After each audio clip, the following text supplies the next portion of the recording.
अब आगे हिकमत अमली होगी क्या। जस्टिस रिटायर्ड शाइख उस्मानी साहब प्रोग्राम में मुझे ज्वाइन कर रहे हैं। सर आपके वक्त की बेहद शुक्रगुजार हूँ। शाइख उस्मानी साहब आप प्रोग्राम में मदऊ करने का सबसे बड़ा रीज़न सर आज फैसला आया है इमरान खान और बुशरा बीबी के हवाले से, दफ़ा 409 के तहत 10-10 साल है, इंसदादे रिश्वत सतानी एक्ट के तहत 7-7 साल की कैद है। बतौर माहिर कानून सर क्या राय है आपकी और सर सबसे इम्पोर्टेंट ये कि आला अदालतों में टिक सकेगा ये फैसला। ये जो तोशा खाना जो मामला होता है ये तो सब चीजें रिकॉर्डेड होती है, क्योंकि गवर्नमेंट में ये चीज आती है और फिर रिकॉर्ड होती है, अगर उसको डिस्पोज ऑफ किया जाता है वो भी एक तरीके से किया जाता है। ये सब रिकॉर्डेड होती है और इसके जो कागजी कार्रवाई बिल्कुल सामने मौजूद होती है।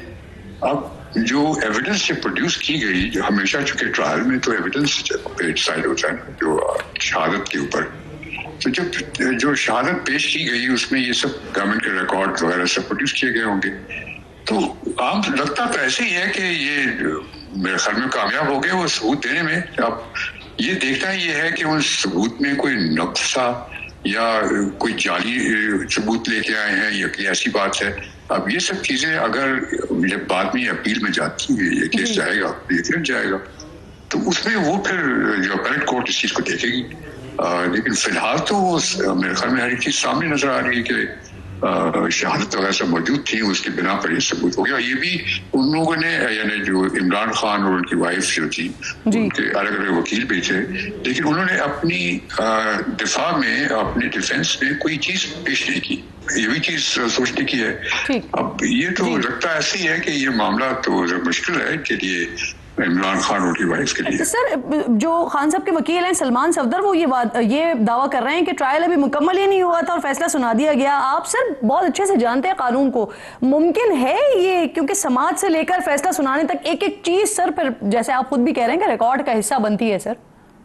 ये तो मुमकिन नहीं है, क्योंकि आमतौर से जो क्रिमिनल केसेस होते हैं उसमें तो बहुत जरूरी है कि शहादत पूरी तरीके से आए और कोई किसी किस्म का डाउट न रहे।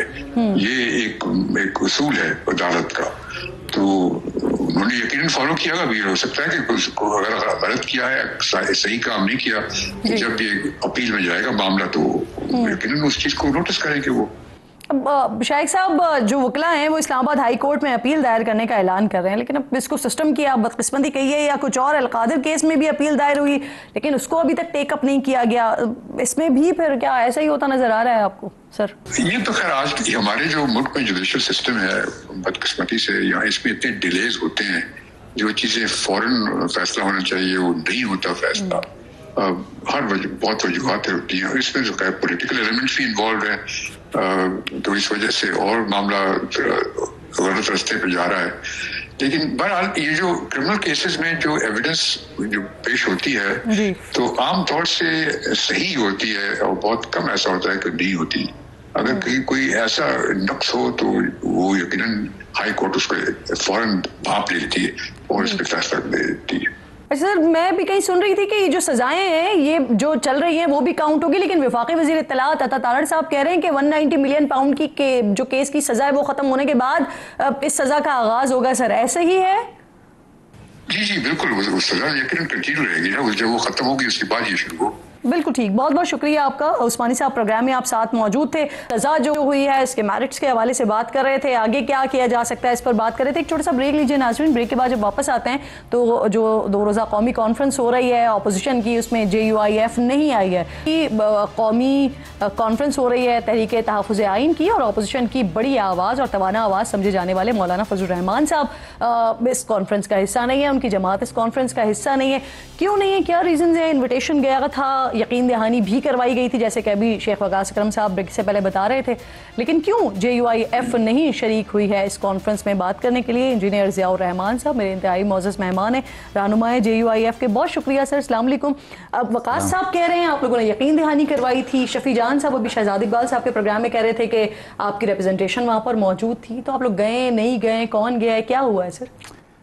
देखिए, आप पहले तो आपको बहुत शुक्रिया कि आपने दावत दी। देखिए, जब इन्होंने इस कॉन्फ्रेंस के लिए तारीख़ रखी जी, तो हमारी जमात इस हवाले से इस तारीख़ पर पहले से ही कराची में एक जलसा आम का ऐलान कर चुकी हुई थी, और उसके अलावा एक उलमा और तमाम मजहबी जमातों पे मुश्तमिल और तमाम इत्तेहाद मदारिस दीनिया पे मुश्तमिल ये तमाम बोर्ड्स जो हैं जी, तो ये जो लॉज में कुछ तरामीम हुई हैं हमारे पार्लियामेंट में शरीयत के हवाले से, उस हवाले से 22 तारीख को पहले से कॉन्फ्रेंस रखी हुई थी। तो हमने उनके सामने ये अर्ज किया कि जी ना आपने तारीख पर हमारे साथ कोई मशवरा किया, ना आपने एजेंडे पर हमारे साथ कोई मशवरा किया है, तो हम पहले से कमिटेड हैं। और जहाँ तक मेरी मालूमात हैं, दावतनामा भी महमूद खान अचकज़ई साहब की तरफ से था, लेकिन उनकी तरफ से बाज़ाब्ता दावत भी नहीं दी गई।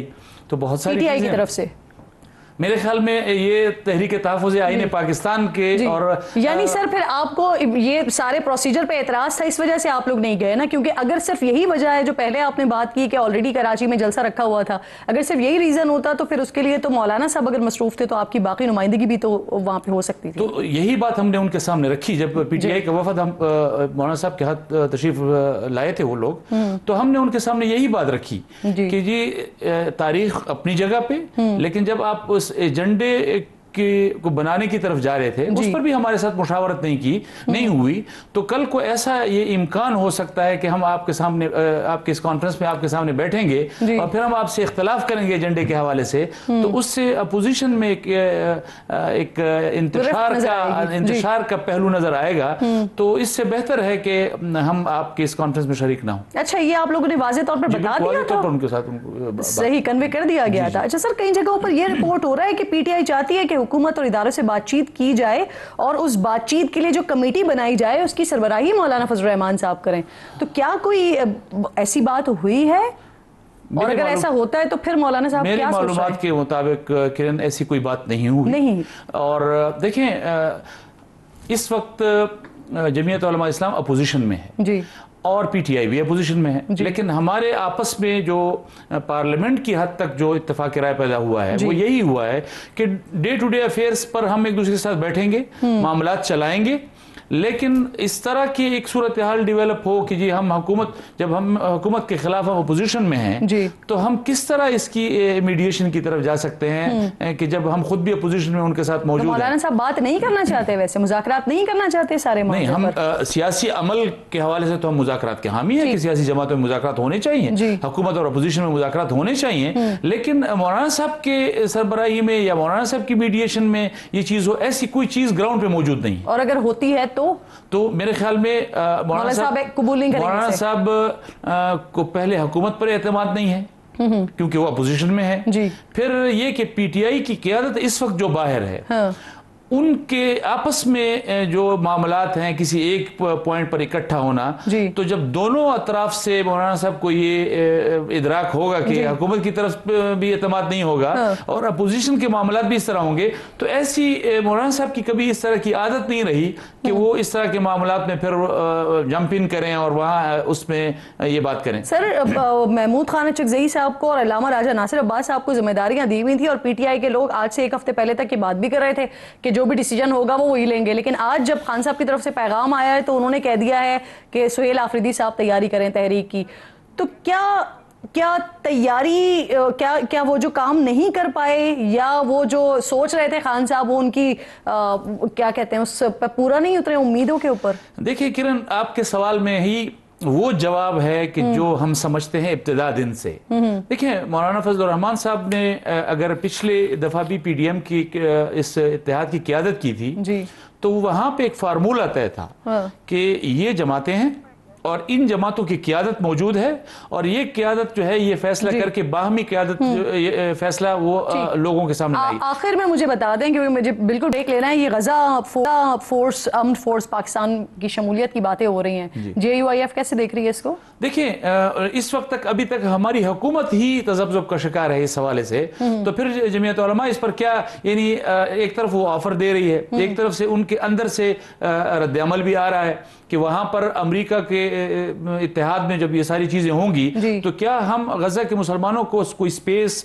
कोई रिलीफ देने में कामयाब होंगे या उसमें नाकाम होंगे? तो कहीं ऐसा ना हो कि वो नाकामी जो है बजाय उनके गले में पड़ने के हमारे गले में पड़े। तो अभी आप पहले देख रहे हैं कि हुकूमत का क्या क्लियर स्टांस आता है, उसके बाद फिर आपका आएगा तो फिर हम उस पर जवाब दे बिल्कुल ठीक। बहुत बहुत शुक्रिया आपका ज़ियाउर रहमान मेरे साथ मौजूद थे। नाज़रीन एक छोटा सा ब्रेक लीजिए, ब्रेक के बाद वापस आते हैं तो एक बार फिर कराची के ताजिरों को भत्ते की पर्चियां मिल रही हैं, धमकियां मिल रही हैं,